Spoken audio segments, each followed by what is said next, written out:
কল্পনা করুন আপনার হাতের তালুতে রাখা যায় এমন সাধারণ রূপালী রঙের একটি ধাতব টুকরা। এটি কোনো মূল্যবান পাথর নয়, বরং এটি হলো পৃথিবীর সবচেয়ে বিপজ্জনক শত্রু। এর ভেতরে শান্ত হয়ে ঘুমিয়ে আছে আস্ত একটি মহানগরকে সেকেন্ডের মধ্যে ধূলিসাৎ করে দেওয়ার ক্ষমতা। কয়েক সেকেন্ড, ঠিক এই সময়টুকুর মধ্যেই কয়েক লাখ মানুষের অস্তিত্ব পৃথিবী থেকে চিরতরে মুছে যেতে পারে। এটি বিজ্ঞানের ইতিহাসে সবচেয়ে উজ্জ্বল অথচ সবচেয়ে অভিশপ্ত আবিষ্কার।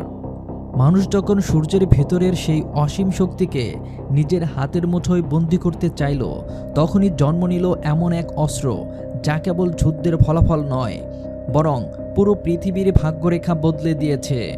হ্যাঁ প্রিয় দর্শক, আজ আমরা কথা বলছি the father of all weapons অর্থাৎ পারমাণবিক বোমা নিয়ে।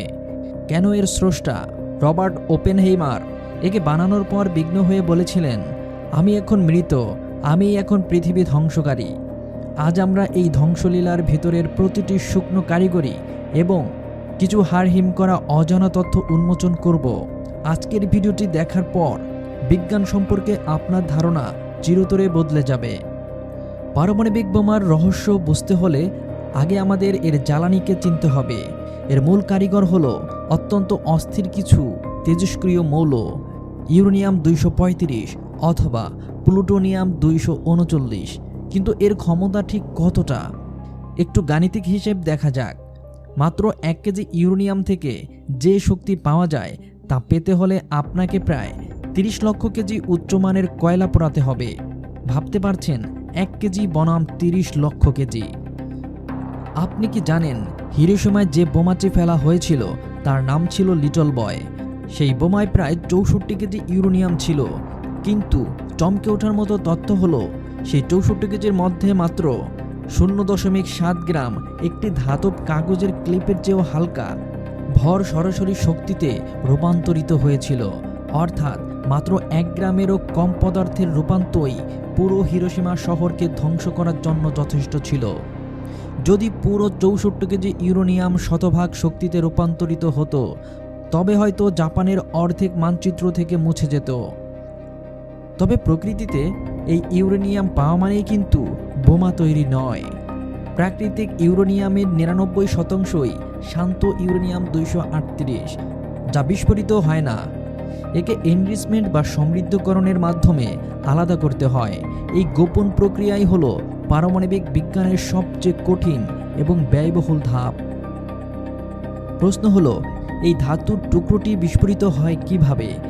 এর মূলে কাজ করে নিউক্লিয়ার ফিশন। যখন একটি নিউট্রন কণা এসে ইউরেনিয়ামের নিউক্লিয়াসকে সজোরে আঘাত করে, তখন সেটি ভারসাম্য হারিয়ে ভেঙে 2 ভাগ হয়ে যায়। আর ঠিক সেই মুহূর্তেই নির্গত হয় অকল্পনীয় শক্তি এবং আরও 3টি নতুন নিউট্রন। এই 3টি নিউট্রন আবার পাশের 3টি পরমাণুকে ভেঙে দেয়। এভাবে কয়েক মিলিসেকেন্ডের মধ্যে শুরু হয় এক চেইন রিয়াকশন বা শিকল বিক্রিয়া। বোমা তৈরির 2টি ভিন্ন কৌশল। নাম্বার 1, গান টাইপ। এটি অনেকটা কামানের মতো। বোমার ভিতরে 2 প্রান্তে ইউরেনিয়ামের 2টি খণ্ড থাকে। সুইচ টেপের সাথে সাথে একটি খণ্ডকে অন্যটির দিকে গুলির বেগে ছোড়া হয়। 2 অংশ মিলে যখন ক্রিটিক্যাল মাস তৈরি হয়, তখনই ঘটে মহাপ্রলয়। Number 2, implosion type. এটি আরও সূক্ষ্ম। এখানে কেন্দ্রে থাকে প্লুটোনিয়ামের একটি গোলক। একে চারপাশ থেকে সাধারণ উচ্চ ক্ষমতা সম্পন্ন বিস্ফোরক দিয়ে এমনভাবে ঘিরে রাখা হয় যাতে বিস্ফোরণের সময় চাপ চারপাশ থেকে ভেতরের দিকে অর্থাৎ ইনওয়ার্ড ধাবিত হয়। এই প্রবল চাপে গোলকটি সংকুচিত হয়ে কয়েক গুণ ঘন হয়ে ওঠে এবং পরমাণুগুলো নিজে থেকেই ভাঙতে শুরু করে। হাইড্রোজেন বোমা সূর্যের শক্তি যখন মানুষের হাতে।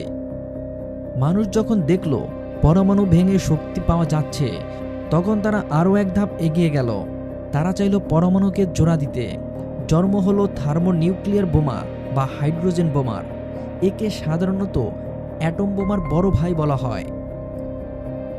আপনি কি জানেন, একটি হাইড্রোজেন বোমা ফাটানোর জন্য এর ভেতরের আগে একটি ছোট অ্যাটম বোমা ফাটাতে হয়? অর্থাৎ একটি হাইড্রোজেন বোমার কাছে সাধারণ অ্যাটম বোমা হলো কেবল একটি দেশলাই মাত্র। এই প্রথম বিস্ফোরণ থেকে যে 10 কোটি ডিগ্রি তাপমাত্রা তৈরি হয় তা হাইড্রোজেনের আইসোটোপগুলোকে একসাথে জোড়া দিয়ে দেয়, যাকে বলা হয় নিউক্লিয়ার ফিউশন। ঠিক এই পদ্ধতিতেই সূর্য কোটি বছর ধরে শক্তি উৎপন্ন করছে। আধুনিক একটি হাইড্রোজেন বোমা হিরোশিমার বোমার চেয়ে 1000 থেকে 3000 গুণ বেশি শক্তিশালী হতে পারে। সোভিয়েত ইউনিয়নের তৈরি যার বোমা ছিল ইতিহাসের সবচেয়ে শক্তিশালী বোমা। 1952 সালে যখন এটি পরীক্ষা করা হয়, তখন এর শকওয়েভ পুরো পৃথিবীকে 3 বার প্রদক্ষিণ করেছিল এবং এর মাশরুম ক্লাউড ছিল এভারেস্টের চেয়ে 7 গুণ উঁচু। এবার আসি সেই নারকীয় মুহূর্ত। বোমার সুইচ টিপলে ঠিক কী ঘটে? চলুন সেই ভয়ঙ্কর সেকেন্ডগুলোর বর্ণনা দেই, যা হয়তো আপনার রাতে ঘুম ব্যাঘাত ঘটবে। প্রথম মাইক্রোসেকেন্ড। বোমার কেন্দ্রে সূর্যের কেন্দ্রের চেয়েও বেশি তাপমাত্রা তৈরি হয়, প্রায় 10 কোটি ডিগ্রি সেলসিয়াস। আলোর ঝলকানি, একটি তীব্র সাদা আলো চারপাশ গ্রাস করে নেয়। যারা সরাসরি তাকায় তাদের চোখের রেটিনা মুহূর্তেই পুরো ছাই হয়ে যায়। কয়েক মাইল দূরের মানুষও কয়েক ঘন্টার জন্য অন্ধ হয়ে যেতে পারে। এই উত্তাপ মানুষকে বাষ্প করে দেয়। হিরোশিমায় বিস্ফোরণের পর দেখা গিয়েছিল মানুষের দেহের কোনো চিহ্ন নেই, কিন্তু পাথরের উপর মানুষের ছায়া রয়ে গেছে। একে বলা হয় নিউক্লিয়ার শ্যাডো। মানুষটি বাষ্প হয়ে উড়ে যাওয়ার সময় তার শরীর আলোর তীব্রতাকে পাথরে পৌঁছাতে বাধা দিয়েছিল, ফলে মানুষটি উদাও হলেও তার আকৃতির কালো ছায়া পাথরে চিরস্থায়ী হয়ে গেছে। এরপরে আসে বাতাসের দেয়াল। ঘন্টার 1000 কিলোমিটার বেগে ধেয়ে আসা এই বাতাস বহুতল ভবনকে স্রেফ খেলনার দালানের মতো গুড়িয়ে দেয়। বিস্ফোরণের পরও আসল আতঙ্ক শেষ হয় না।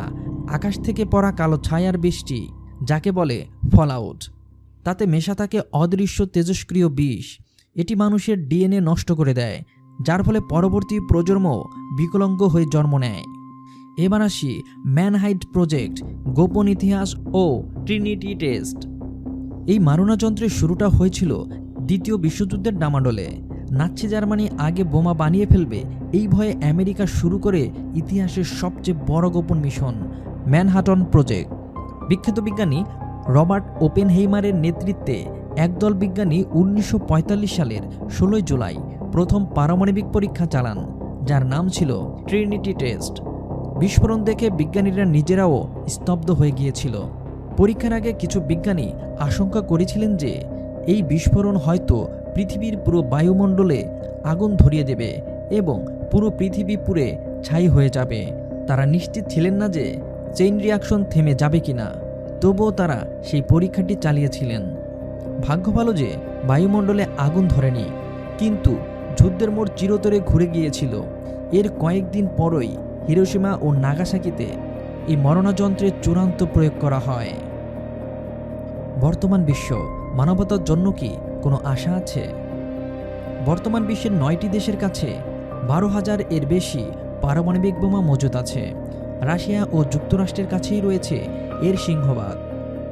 বিজ্ঞান আমাদের আলো দিয়েছে, রোগ মুক্তির পথ দেখিয়েছে, কিন্তু সেই একই বিজ্ঞান আমাদের হাতে এমন এক খেলনা তুলে দিয়েছে যা পুরো মানব সভ্যতাকে ডাইনোসরের মতো বিলুপ্ত করে দিতে পারে।